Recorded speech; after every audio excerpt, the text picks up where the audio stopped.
So yeah, hi everybody, and welcome to our webinar this afternoon on navigating with uncertainty. Beautiful day out there, so I suppose maybe Shane could help us get through these times where all we want to do is actually be outside when we have to work. I'm assuming most of you will know Shane. He is from our Owns and Runs Inspiring Excellence, and travels the world obviously, and works internationally through his business as a coach and as an inspiring leader himself. For the data fans, you probably would have seen Shane on the hurling pitch for quite a while. So I suppose that sense of motivation and that winning formula is certainly embedded in Shane.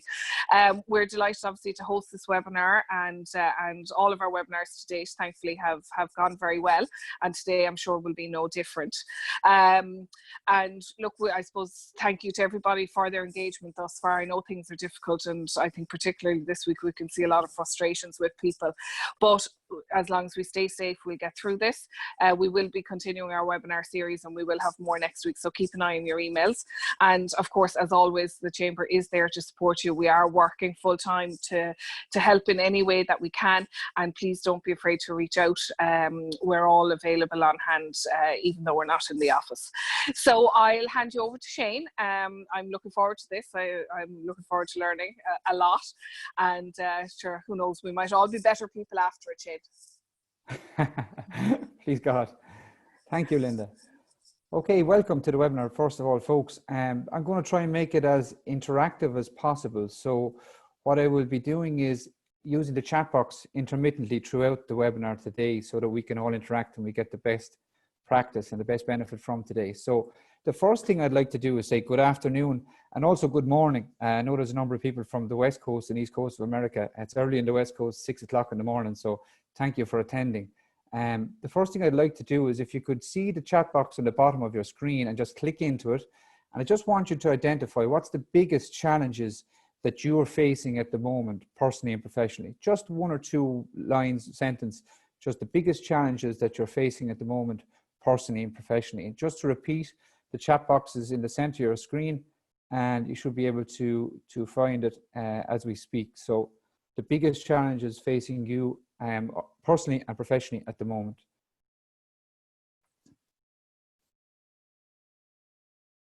So as we're doing that, I'm going to share the screen and get the PowerPoint presentation ready. Okay, thank you, Kelly. Uncertainty.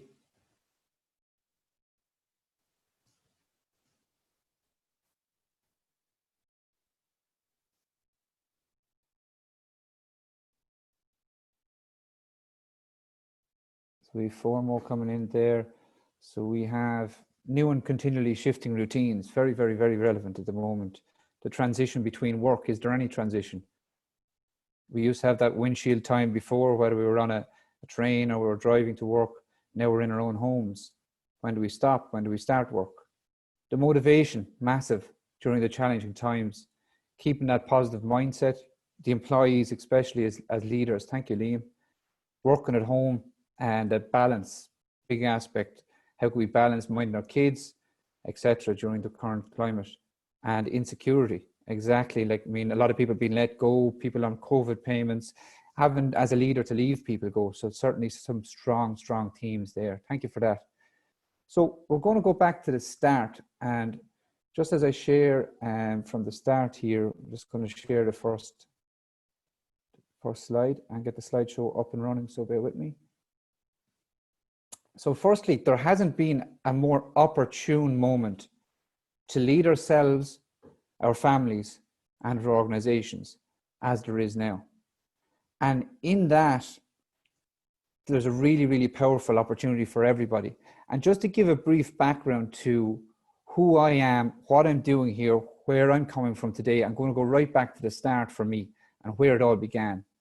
So when I was about 13 years of age, there's a game called hurling for the American attendees, national sport of Ireland, and the leader of that hurling team, the manager of the team, was a man called Liam Griffin.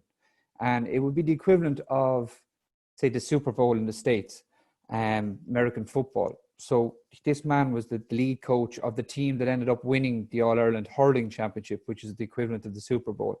And at 13 years of age, our manager in Delassalle College in Waterford, it was two of them, Derek McGrath, who became Waterford senior hurling manager, and Frank O'Callaghan, Lord rest him, brought us down to listen to Liam Griffin to speak about what changed from the Wexford team that he was the manager of, from all of the 30, 40 years previous when they didn't win a championship match in the Leinster Championship, to become the best team in Ireland at the sport. So we were all young, innocent boys, and we were looking up, waiting to hear all about the technical skills that Liam had the team preparing with. So their first touch, their brilliant speed, their fitness, their physical ability, their skill set. And he proceeded to talk for over an hour. And all he spoke about was the mindset. All he spoke about was what they used to do to prepare the mind. So he spoke about players going into rooms with coaches and speaking about working through visualization techniques of them coming on in big games in Croke Park in front of 80,000 people and scoring goals. He spoke about the ability to leverage and foster team dynamics. So bringing the whole team down to a campsite on a beach and just leaving them interact together to build that bond and that relationship. He spoke about anxiety control and how the biggest matches, the biggest performers never let that stress or anxiety get to them. And they had coping mechanisms for that. So breathing techniques, as they looked up to the stand in the big games, seeing the crowd as only bones and just seeing through them to the back of the stand. He spoke about values and working with people's values and what really mattered to them, so that their families were most important. And ultimately that the 80,000 people in the stand didn't really matter. And all that really mattered was the people that they could go home to the following day and would love them anyway. So he kept speaking and speaking about all this. And the key switch for me, or the key insight from him, was that the mindset was the most important thing that Wexford team did, to come from absolutely nowhere to being the best team in their sport in the country and in the world. And it was a difference between being average and being good. And it was also the difference between being good and being great. That mindset was the mark of the difference. And also, finally, when we look at the world today, and as I work in a leadership capacity, working with SMEs locally and also working with Fortune 100 companies and leaders in that space, the difference between those who can inspire in this present moment is the mindset and the ability they have to deal with the challenges and come out on a positive side of it. So that's going to be a theme for today, is mindset and how we can actually use certain skill sets to get us in the best frame. So from that perspective, we have a choice today. And we can, if you look at the iceberg model in front of the screen at the moment, it's a scientific model. At the bottom is mindsets, values, assumptions, beliefs. In the middle is your actions, what actions we commit to every day. And at the top is the outcomes. So what is happening? So we can go through this webinar and we can just talk about what is happening. And I can ask you questions and we can respond through the chat box and say, well, we're in COVID-19, a lot of jobs are being furloughed, we're reduced capacity in our roles, we can't travel outside certain radiuses, we're not sure of where our actual businesses will be in 6 months, where our jobs will be, and we have a choice, we can talk about that. But in order for us to get value out of today, we need to go right down to the bottom of that iceberg. And we need to question what values and assumptions and beliefs shape our response to what is actually happening in the current environment. From that perspective, really relevant today is the comfort zone. And as we speak about, if you see the slide in front of you, there's 3 layers to the comfort zone, the stretch zone, and the panic zone. So if you think before COVID-19, there might have been, say, 80% of us, using a random figure, that would have lived in that comfort zone. So we get up, we have our breakfast, we go to work, come back from work, go for a lunch, come back, do some more work, go home, maybe have our dinner, meet our families if we're lucky, and maybe we watch TV or do some exercise and we go to bed, and we repeat that day after day after day after day. And then there's about 10, 15, 20% of people who live in that stretch zone. So those are the ones amongst us that challenge ourselves outside of that comfort zone to try and move into that space where we're the best that we can be, or better than we were before. And then there was a number of people obviously outside of that which move into the panic zone. So that's the place where, okay, we're dealing with so much stress and anxiety that we can't actually handle the situation and we're under pressure. So if you're to think of it from a physical analogy, so that can be our comfort zone, that circle there. And when we challenge ourselves just outside that stretch zone, in our stretch zone, we develop capabilities and competencies and skills that comfort zone expands, and we get better. And our mindset grows and our body grows, and we physically and mentally develop. And we challenge ourselves just outside that comfort zone again. And what happens, our comfort zone, it stretches and expands. And our ability to deal with the challenges of current environments get bigger. So the same principle is very relevant when you think of physically going to the gym. When you physically go to the gym, you have to exercise and lift weights maybe to get stronger. And you challenge yourself just outside your comfort zone. You move into that stretch zone, you meet that challenge, and in the days you recover, the following day you go in, you can actually lift more. And it's the exact same principle when we're dealing with the brain and how the brain develops and how our mindsets develop. If we challenge ourselves beyond what we've challenged ourselves previously with, we develop new neural circuitry and pathways that actually wire together. Neuroplasticity is the science behind it, wire together and make us better able to cope with certain situations. So interestingly enough, before COVID-19, I'm just looking for the pen here to use the options. Before COVID-19, in certain webinars and team coaching events that I would work with, I would talk a lot about this zone here, if you see it on your screen. And what I like to call that was the oh shit zone.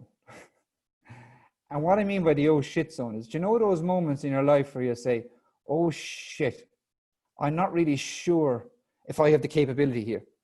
Because you're challenging yourself outside your comfort zone and even beyond, slightly beyond your stretch zone. Well, that oh shit zone is where we actually grow, where we develop the competencies to be better than we ever were before. But in the last 2 months, it's been different. When I'm speaking to people, when we're talking through in coaching activities, etc., we're talking about actually people coming back. And how do we come back into that stretch zone and go into the okay zone? So people can actually think and lead and act with clarity and space in their lives. And we'll talk a lot about that later on today and how we can actually move back into the stretch zone if we're gone into the panic zone, which we don't want to go. So briefly, we had an opportunity for breakout rooms today, but we're going to try and sharpen up the session. So what I would ask you to do is, it would be remiss of me not to capture the knowledge within the room at the moment. So there's 15 to 20 plus participants after joining from all over the world. So what I would like you to do is just briefly, a lot of us are looking for what's changing, what's uncertain, what's different in the current environment. But the best leaders and the most resilient people now are actually looking and saying, what's staying the same? What's stable? And what's working? So briefly, I just invite you to write into the chat box, just 1 or 2 sentences, what exactly is working for you in the present environment that's actually serving you well, professionally or personally. So I'm just going to stop the share to go into the chat box. So the question again being, what exactly is working for you in the present environment when in relation to what everything is, the challenges that you've been faced with at the moment? Okay, brilliant. Keeping the body and mind active. Excellent. Exercise, structure, positive outlook, mindset, habits and routines. Brilliant. Exercise again. Thinking about what's in control. So what's actually in control, not about what's uncontrollable, but what can we control ourselves. Communication with our team, increasing that cadence of communication every day. Exercise again. Brilliant. You can only control the controllable. Excellent. working out every day, etc. Brilliant. And it's a common theme and trends, and they consistently are coming in there. So that's brilliant. And we'll identify the science behind that later on, and we'll come back to it. So just moving back in now to sharing the screen. And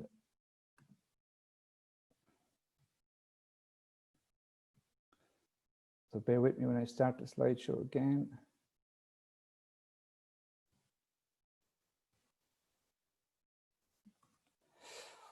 Okay, so before, and I know I'm making it interactive, I'm trying to get you to engage and write. So the last thing, interactive part for the next 20 minutes will be the simple question is, before we go into the presentation part of today, is when you think of the word stress, what exact words come to your mind? So you think of the word stress, what exact words come to your mind? There's no right or wrong answer, just what word comes to your mind when you think of the word stress? Tension in my body. Thank you, Matthew. Come on, folks, we should have 20 plus. We have 25 participants here, and it's growing, so we should have more answers than that. Lack of sleep, out of control, anxiety, juggling too many balls, worry. Brilliant. Disorganized. Excellent. Excellent that everyone's responding. Pressure. Okay, very good trends. Same trends when we think of the word stress. So we'll come back to that later, and you'll see where the relevance of why I asked that question is. So when I was obviously thinking and preparing for this webinar, I was thinking about what's the best practice when it comes to resilience. Where is the world-leading science? And the world-leading science is actually in this model that we see before us. So there's been decades of research has gone into the whole person model. And when we talk about leadership ability now, and ability for us to lead ourselves, lead our teams and our organizations, the whole person model and holistic development will come up an awful lot.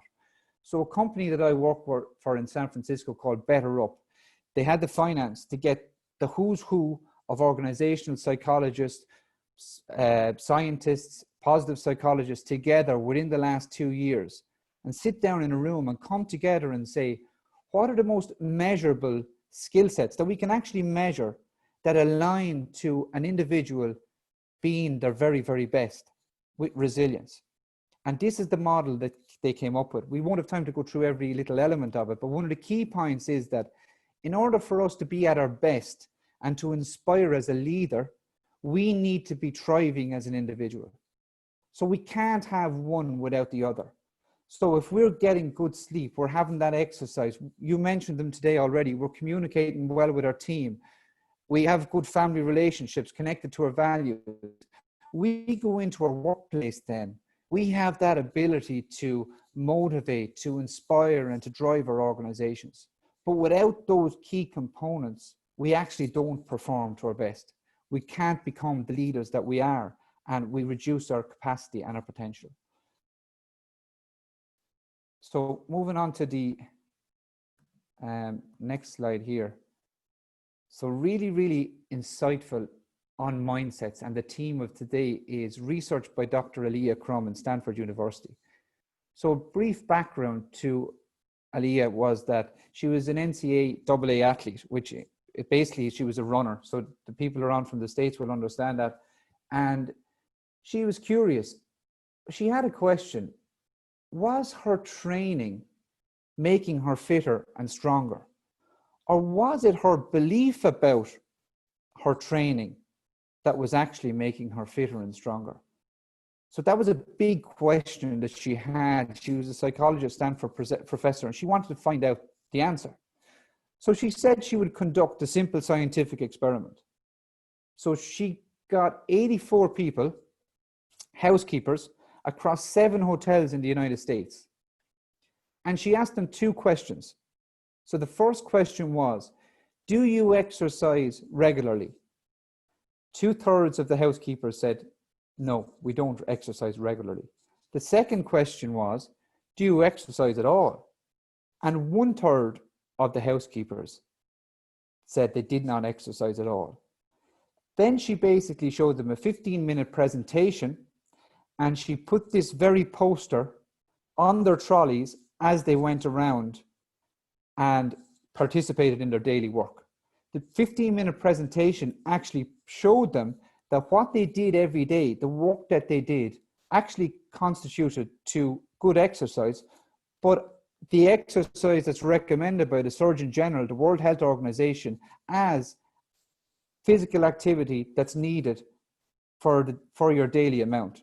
So 30 minutes of physical activity per day is actually performed in the work that they've did. So they changed, they wrote down, obviously you can see by the poster, changing linen for 15 minutes burns 40 calories, vacuuming for 15 minutes burns 50 calories, etc., etc. So 2 control groups.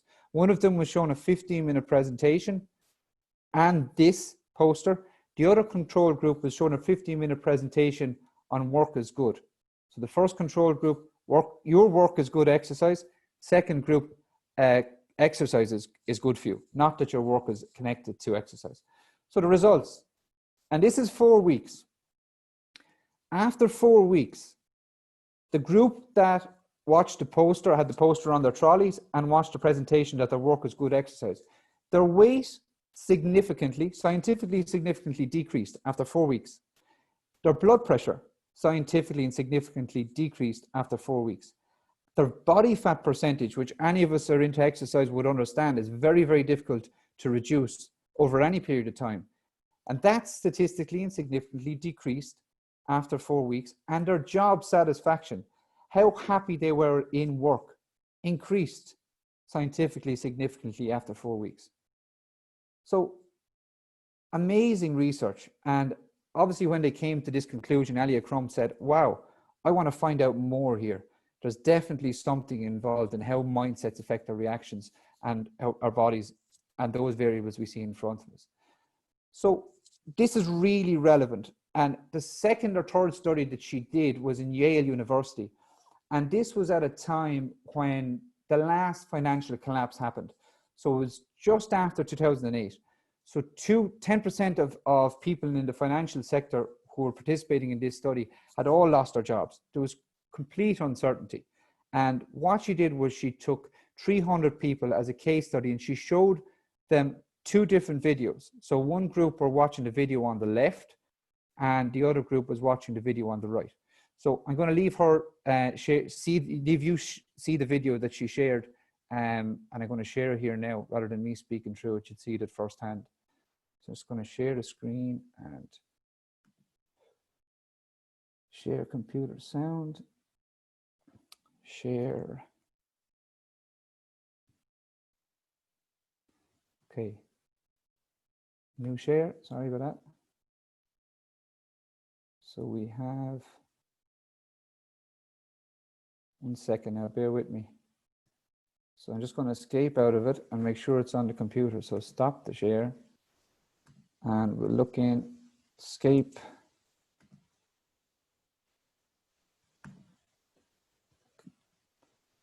Discard, minimize, and there we go. So back in I go.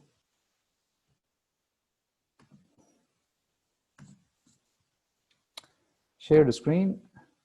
There we go. And share. So maximize. And here we go. Therefore, to raise the question, do our mindsets about stress determine our response? So to test this question, I worked with Sean Aker and Peter Salovey, and we worked with a group of 300 employees. This was after the 2008 financial collapse, and we decided they were stressed. They had just heard that 10% of their workforce was going to be laid off, and they were overworked. So we decided to see if we could change their mindset, and we did so by having them watch simple video clips. So I'm going to show them to you here simultaneously, but half of the participants saw the one on the left, half saw the one on the right.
get the point.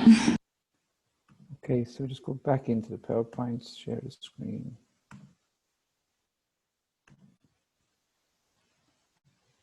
Share. Current slide. Okay.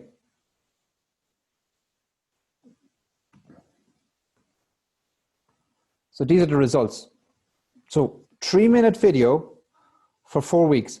Just from watching a 3-minute video, this is the result from the control group and the group that watched the 3-minute video.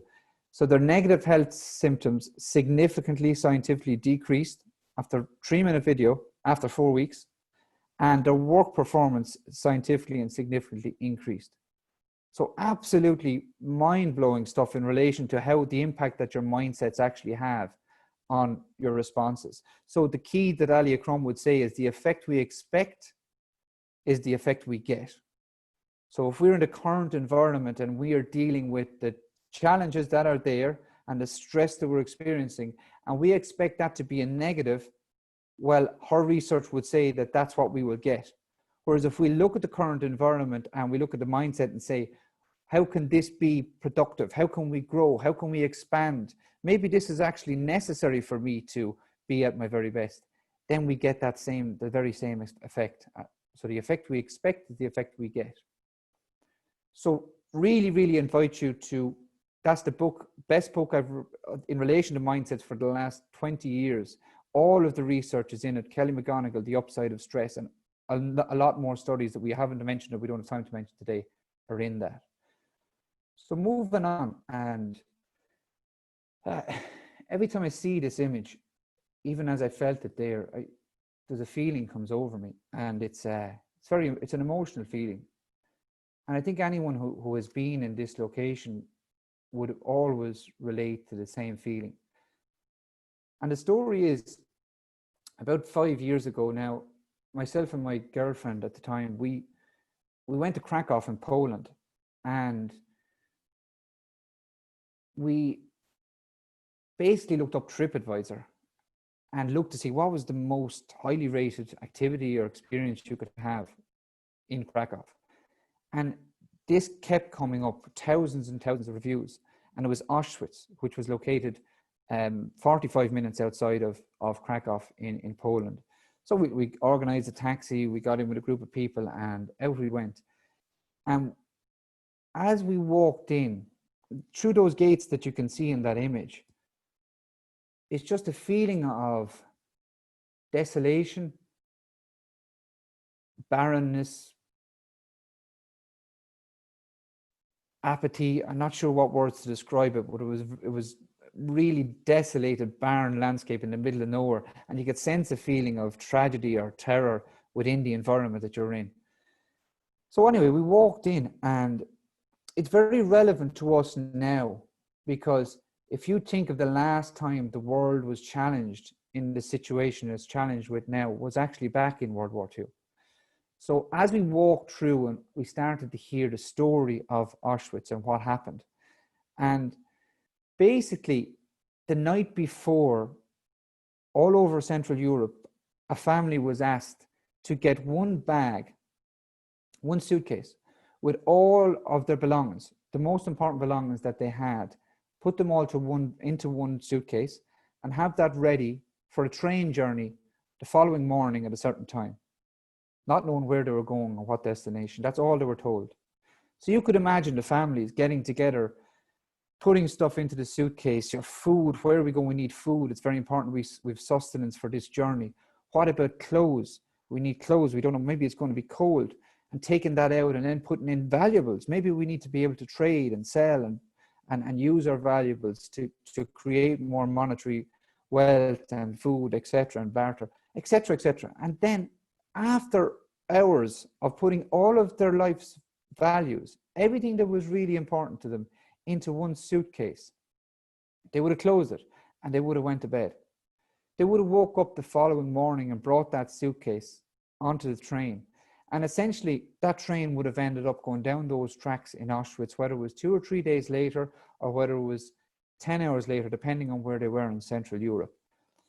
And what happened then, if families were luckily together at that point in time, children, parents, mothers, fathers, they would all get off the train and they'd get onto the platform and they'd walk down that platform towards a German officer. And that German officer would look them up and down. And as he was looking at them, he was assessing them. And he was assessing what their worth was. And not what their worth was as people even, but what their worth was for the German army and what they could actually get from them. So he then asked one or two questions to differentiate people who actually worked and could add value and who didn't work. And unfortunately, he would have said left or right at that point. And there was two different lines. And the left line was the line that people were seeing that they could add value. And the right line was the line where he saw that there was no value. And those people, unfortunately, were brought to the gas chambers. And we're talking about children, we're talking about women, we're talking about men. That's where they would have went. The other side was looked on as a commodity.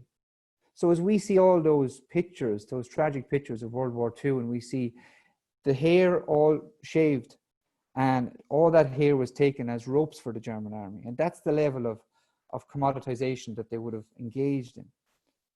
So that was the start of our trip, our tour. And as we're listening, it got worse.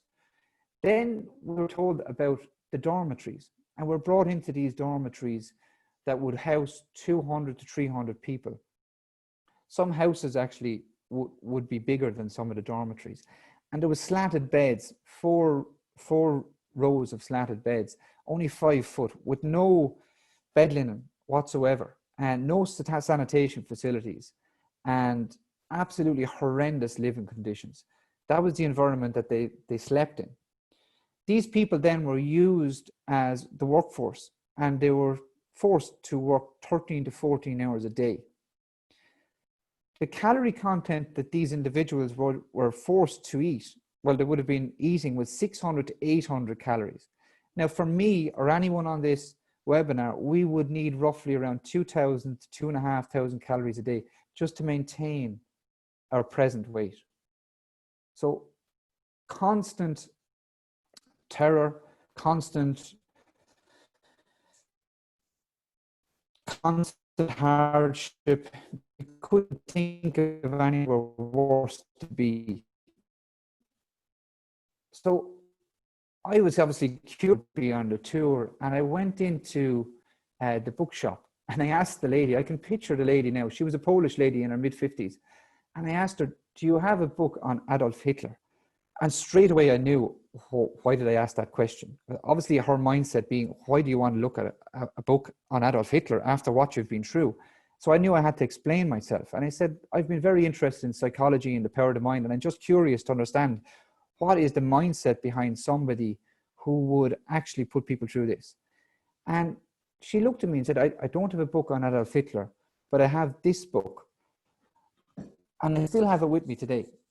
And that book is called Man's Search for Meaning by a man called Viktor Frankl. And that book changed my life. And that book changed many, many people's lives in the last 20 years as well. Millions of copies sold throughout the world.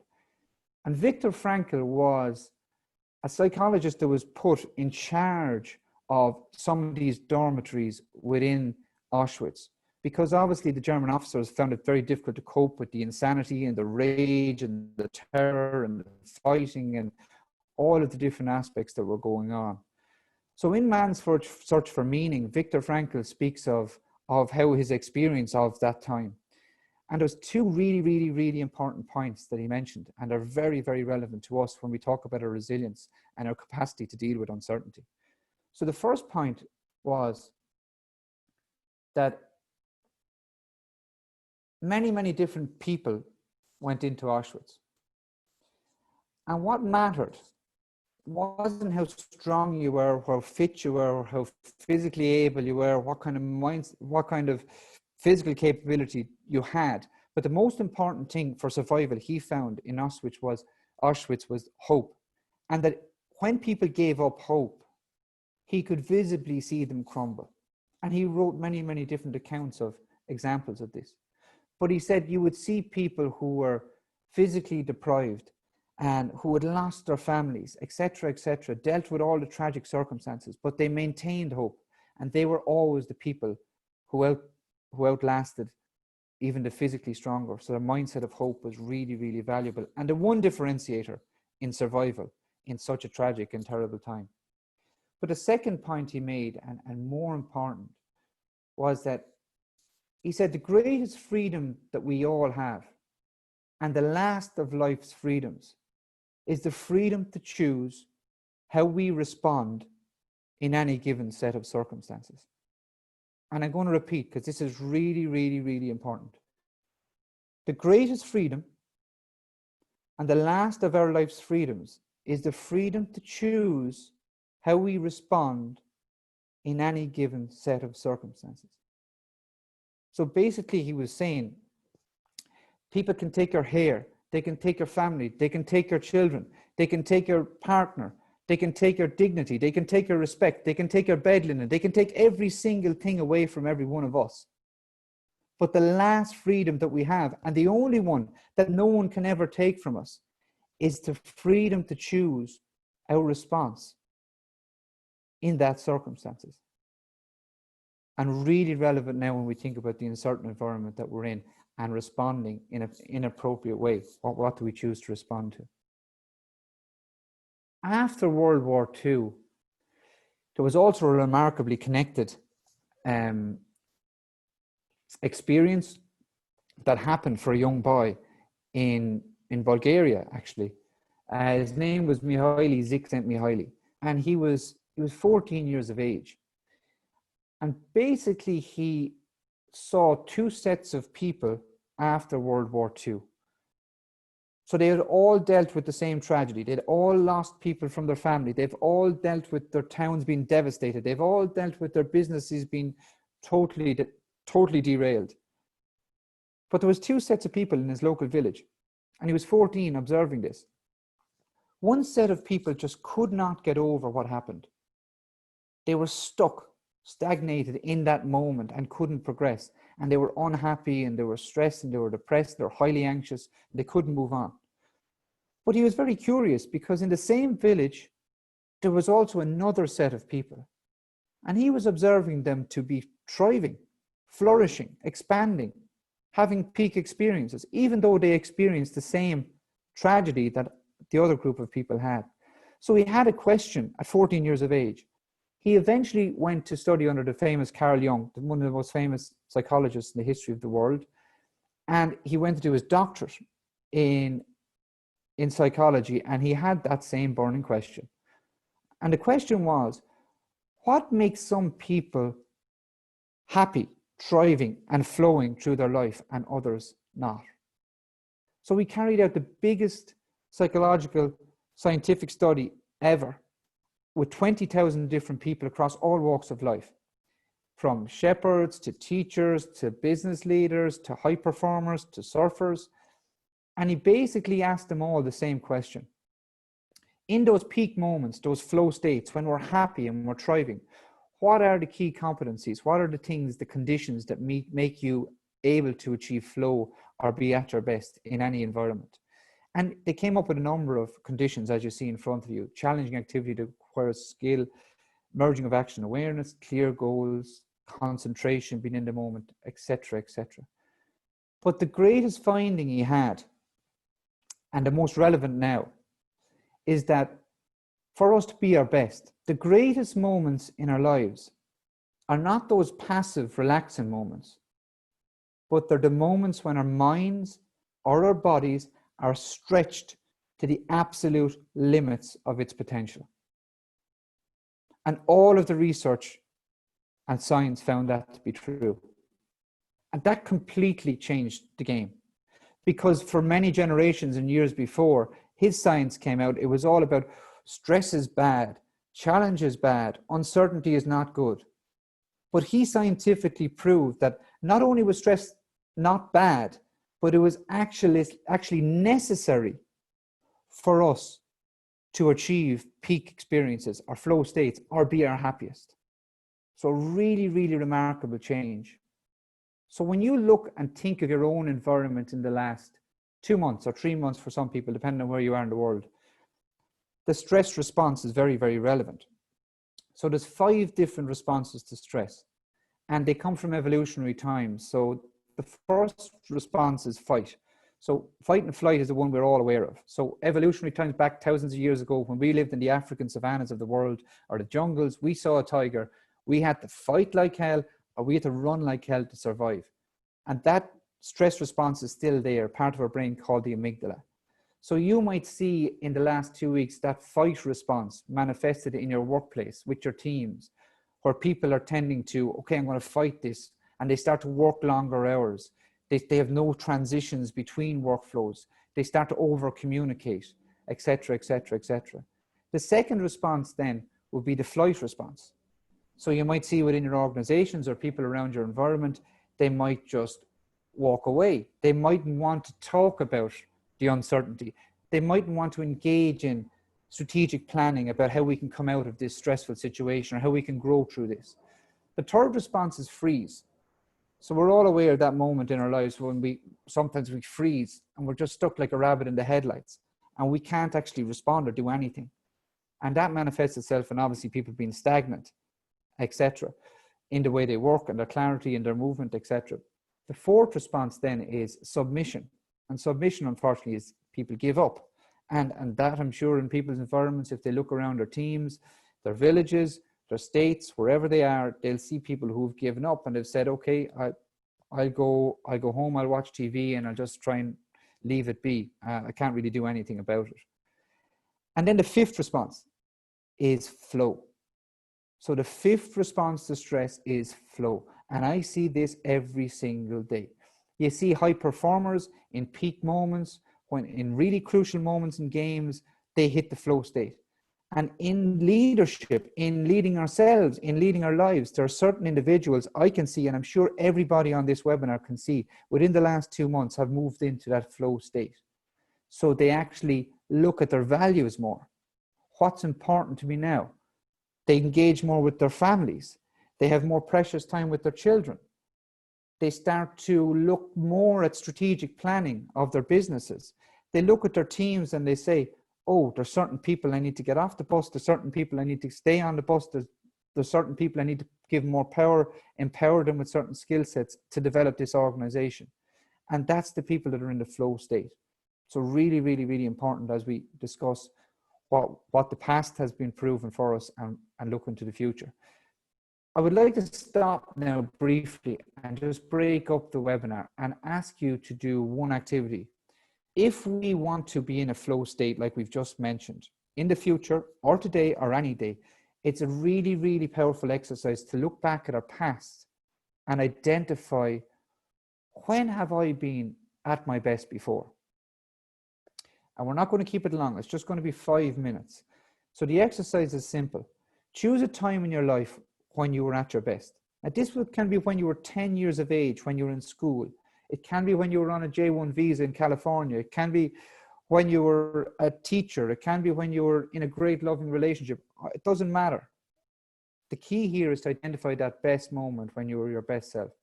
And what I would like you to do is write down on a piece of paper, fill that page with your thoughts, your feelings, and your actions, and write them as specifically and as detailed as possible. So what I mean by thoughts is like, I am strong, I am learning, I am growing, I am loved, I feel content, I'm a good leader, I'm a good person, whatever those thoughts are for you. Feelings are the general feelings of, challenged might be one, happiness, contentment, love, etc. And actions. This is really important. What specific actions were you engaging at that time when you were at your very, very best? What were those specific actions that you were engaging in when you were at your very, very best? So were you exercising more? Were you in a loving relationship? Were you in no relationship? Did you have freedom? Etc., etc. So I'm just going to leave 5 minutes and we'll have space then to come back in for the conclusion of today. So if you can just write those out, one page, it'd be really, really important exercise to capture when we had that flow state in the past.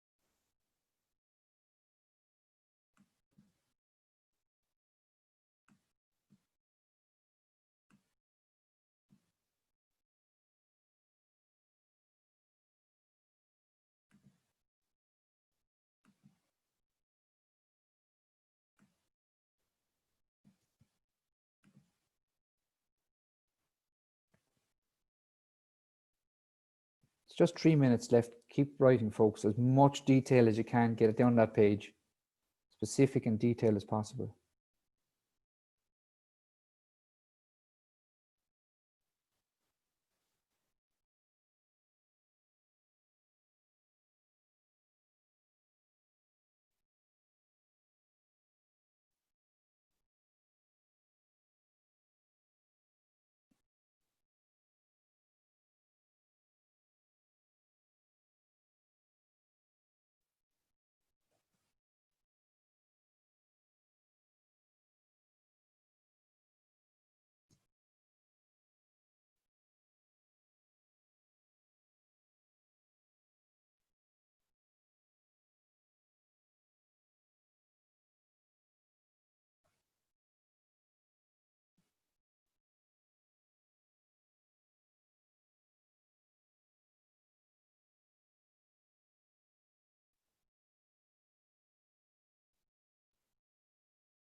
Just a final minute, folks. Just try and get those last thoughts down there. Obviously, you can expand this, a brilliant exercise. You can expand it in your own time. Just get the final thoughts, feelings, and actions down.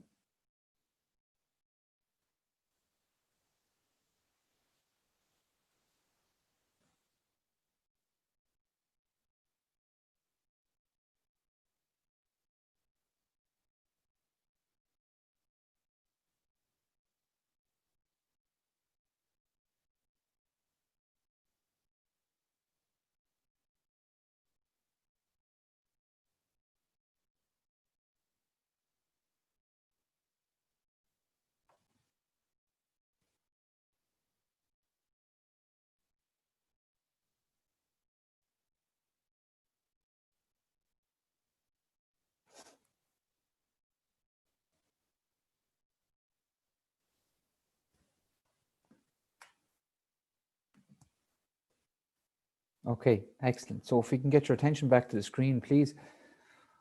So this is a really important point, and it's probably the most important point we have today. And if we can get this, we can get a lot out of today in just one slide.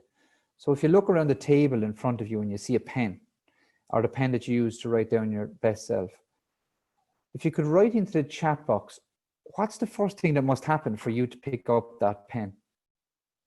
So I repeat the question as I look up into the chat box. So what's the first thing that must happen for any of one of us to pick up that pen?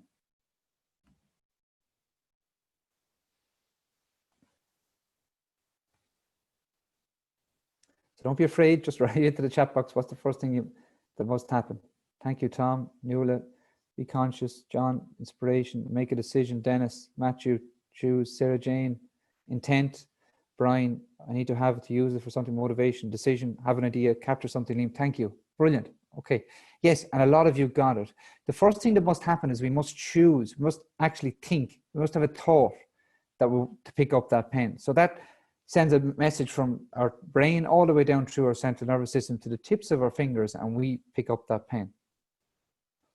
And every single thing that we have done since we were born was all governed initially by a thought. And those collections of thoughts led to our feelings, and those feelings led to our actions. So if you look back on that flow exercise, you look at when was I at my best self, and you're talking about what was your mindset at that time, you always had positive thoughts there predominantly. Thoughts of I am loved, I am challenged, I am free, I enjoy this, etc., etc., etc. So that's science. Thoughts lead to feelings, which lead to actions, which is really, really, really simple, but brilliantly applicable when we talk about our mindset and the influence that our thoughts have. So with that knowledge, we know positive thoughts lead to positive feelings, which lead to positive actions. Simple, right? But what if you can't? So if you know that, you know positive thoughts lead to positive feelings, lead to positive actions, but you can't, whatever you try, you can't have that positive thinking. What are your options then? And can you please share in the chat box again, what options you have if you can't have those positive thoughts? Brilliant interaction so far, so keep it going. was 28 interactions on the last question. So the question being again, what if you can't think positively? What happens then? Talk to someone. Thanks, Liam. Excellent, John. Have to clear your head. Know that it will happen eventually. Trust. Come on, folks, keep them coming. Try and reframe the situation. Thank you, Aoife. Kelly, reach out to someone. Excellent. Dennis, Hurley, maybe failure. Joe, write something so that you build reps and habit. Excellent. Change how you are looking at the situation. Take a break. Know that you have had positive thoughts before. Talk to yourself. Talk to someone. Go for a walk. Okay, powerful. And a lot of the responses in there have been really, really, really relevant. And you've got it. You can actually work that process backwards by committing to an action. So people have mentioned there, we go for a walk. We ring up, pick up the phone, we talk to somebody. We talk through it. We eat, we get a better sleep. So the whole process can actually be implemented and started with an action. So for example, two people wake up this morning. One person is in Waterford City in Ireland, a small, medium enterprise running their own business, highly stressed, trying to look after all of their people and their workforce in an uncertain environment, can't travel 5 kilometers from their home, their grandmother might be ill, etc., etc. So they're really, really stressed, feel really, really down. Another individual is running a Fortune 500 company in New York, but it's in the same boat, has an organization to lead, is trying to deal with people and how uncertain they are in their environment, has health issues with parents or grandparents, and has an anxiety around everything as well. Both people have the same, or broadly speaking, have the same challenges in front of them. The person in Waterford that runs the SME knows that and then decides, okay, I'm going to get up and put on my runners. So gets up out of bed, puts on his runners, or her, puts on her runners, goes down the stairs and just says, I'm going for a walk, or I'm running, and just walks 20 minutes, as someone mentioned there, take a walk. Comes back, cooks a healthy breakfast, gets a drink of water, has the breakfast, and it's now the opportunity to pick up the phone, like someone demonstrated on the chat box, and ring someone that's really, really trusting of them, that they trust, and tells them exactly what's on their mind and all the challenges they're facing.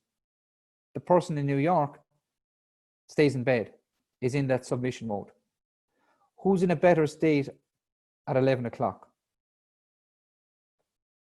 Quite obviously, it's the person who took the action around getting them outside of that cycle, that negative spiral that they're in. So that's not just my opinion. And this brings us to the next slide, or your opinion, because you premeditated this as well in your responses in the chat box. But that is science. So in order to get in a flow state, sometimes we walk down the street or we walk down one of the blocks in the States and it just happens. We feel in a flow state. We feel really good about ourselves. We feel really good about our lives. But there are other times when we can make it happen. The latest research is often related, when flow states is related to sport. And this is taken with 10 professional golfers in 3 or 4 years ago. And they basically interviewed them through events, during events, after events, etc., about the flow state and when they experienced it. And they found that, yes, it can just happen. But also a key component was that they can make it happen. And it's not only they can make it happen over a long period of time, they can make it happen in a round of golf, in a hole of golf, by certain actions that they can commit to, that you can see in relation to the frame that you see in front of you, like identifying fixed goals, like self-talk, like engaging in some activity that resets their mindset. So we actually have an ability in any moment to make it happen, to make these flow experiences happen, and to move into that better state in our lives. Really, really relevant at the moment, obviously, with the uncertainty we're dealing with. Finally, and there's 2 more slides left, so bear with me, and we're nearly wrapping it up then on the hour. So Abraham Maslow, 1943, was the first psychologist to study the flow state and how we can actually be self-actualized. How can we reach our full potential? And he basically came up, and many of you might be familiar with Maslow's hierarchy of needs. And it's very relevant from what I can observe and the science at the moment, in that everybody often looks for that extra 10%. Well, many of us do. So what's that extra little bit that can actually make me my best, or my business thrive, or my relationship to be better at this present moment? What's that extra little bit that I can do? But in that, we fail to really see the bottom 90%. And what are the foundations and the fundamental things that we can do that will align us, will make us more our probability of engaging in a flow state or being at our happiest or our best self. And Maslow identified this in 1943. And basically it was that the most important principles that we can engage in for resilience and to reach flow states and to be at our worst and thrive at home and in life, in the holistic model of leadership, is to have physiological needs met first: food, water, warmth, and rest. When we have that, then we can move up to the security and safety needs. When we have that, then we can move up to the intimate relationships and friendship needs, and all the way up to self-actualizing and being our best self. And the latest research from Georgetown University by Dr. Elizabeth Stanley, I highly recommend you research this paper, is basically the same principles, but she talks about the window of resilience. And the window of resilience, as we spoke at the start, we spoke about a comfort zone and a stretch zone. And outside that is the panic zone, where we don't want to go, but we do want to challenge ourselves for the flow state in that stretch zone area.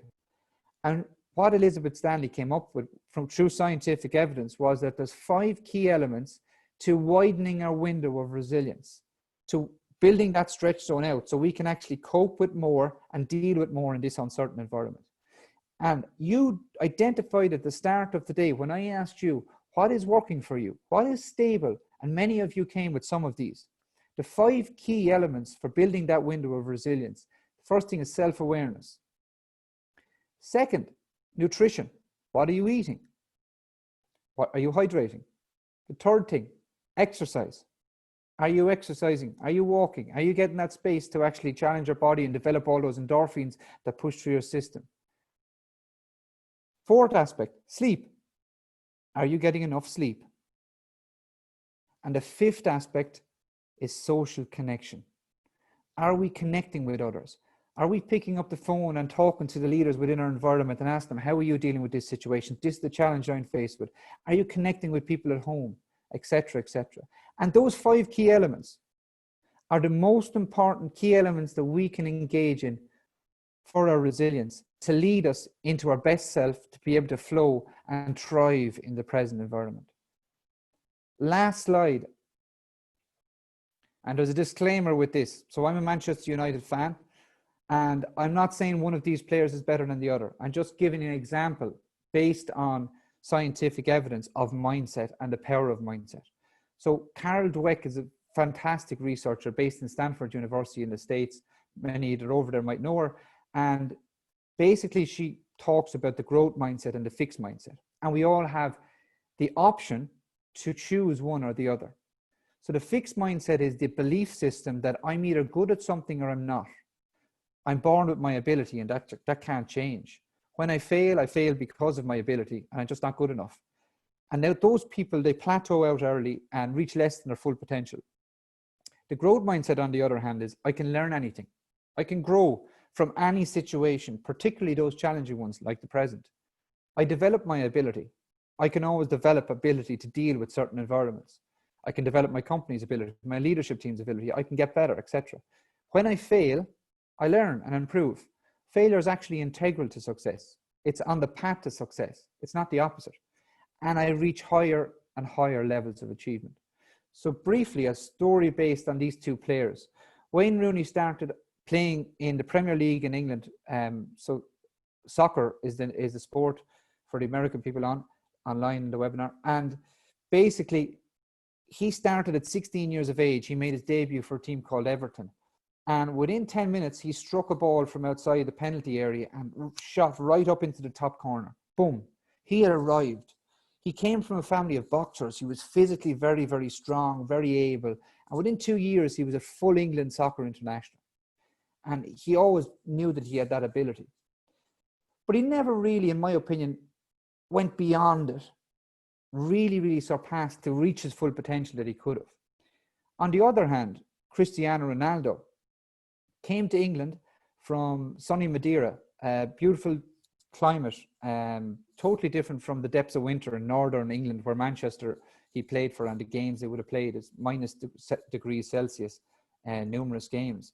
So he started at 17, made it his debut, and basically he got physically and verbally intimidated as he was playing his debut years for Manchester United. But he was curious, and he had a growth mindset, and he wanted to develop, and he believed he could develop. So what did he do? So he asked Alex Ferguson, who was the late manager at the time, Manchester United, one of the best leaders in the history of soccer, and asked him, what do I need to do? And he said, you need to get stronger. So he said, okay. He stayed back after training for an extra 15 to 30 minutes every single day. He was getting pushed around at 17 years of age as a light continental Mediterranean midfielder or winger. But within 2 or 3 years, he built himself into the absolute specimen of a man that was most physical player that you could imagine, and built up the speed and the strength and the capacity to improve and to be competing, but also excelling at that very level where he got pushed around 2 or 3 years earlier. And then eventually he kept practicing and kept growing, and he won World Player of the Year, and he became the best player in the world. And what did his mindset tell him then? I can get better, I can grow. And he won it again.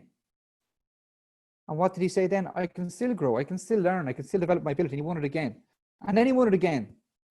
And at 35 years of age, he won his last one. And I'm not going to rule him out for winning another one, but all based on the difference between a person's mindset and how they take that growth mindset to every challenging situation in their life, and really, really relevant in the present times. Which one do we choose to have as people and as leaders?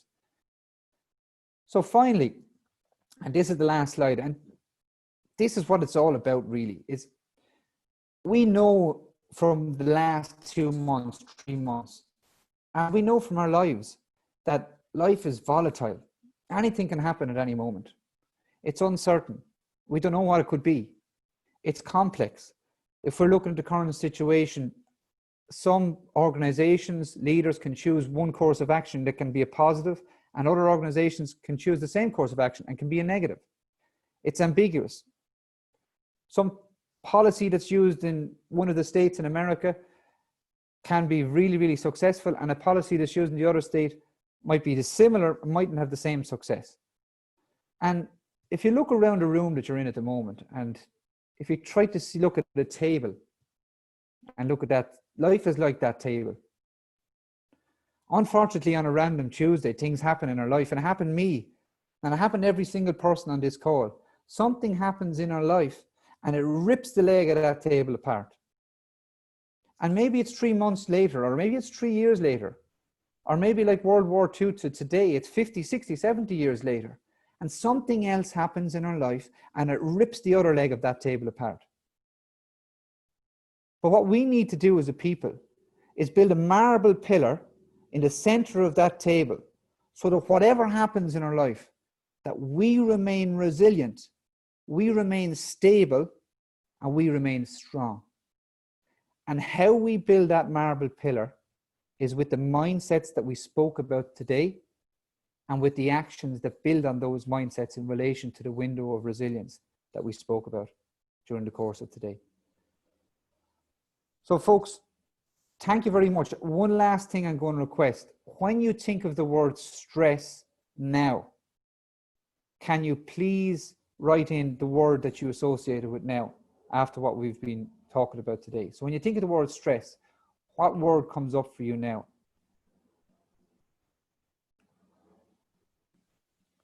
Opportunity, choice, fuel. Keep them coming, folks. Come on, we should be 24 or 5 different. Hope, challenge, strength, stretch zone. Excellent. Options, opportunity. Excellent. Brilliant, folks. Look, really, really enjoyed the webinar. I'm going to stay on here for maybe 5 to 10 minutes. You can see the mindset change already. Motivation, new horizons, future opportunity, possibilities. Absolutely brilliant. So best of luck. The choice is yours. Enjoy. The sun, if you're in Ireland on the west coast of California, you certainly have a similar sunset today. So enjoy that, folks, as well. Thanks for getting up at 6 a.m. by the way. And thank you very much. If you have any questions, just put them in the chat box, but feel free to jump off. Enjoy your day, enjoy the weather, and stay strong. Build that marble pillar. Thank you. Shane, Linda here. Just wanted to say thanks a million. Absolutely motivational, and I think something we all needed. I think some people are finding this week in particular, I think it's a bit of a slump week again. So I think this webinar has certainly been really, really timely, and delighted and motivated myself now. So just wanted to say thanks again on behalf of everybody. And as I say, Shane is going to stay on. Some of us will have to jump off, but look, just can't thank you enough, Shane. As I say, just so timely, and sure, look, we'll speak soon. Thanks again. Pleasure, Linda. Have a good day and talk to you soon. Thanks, Shane.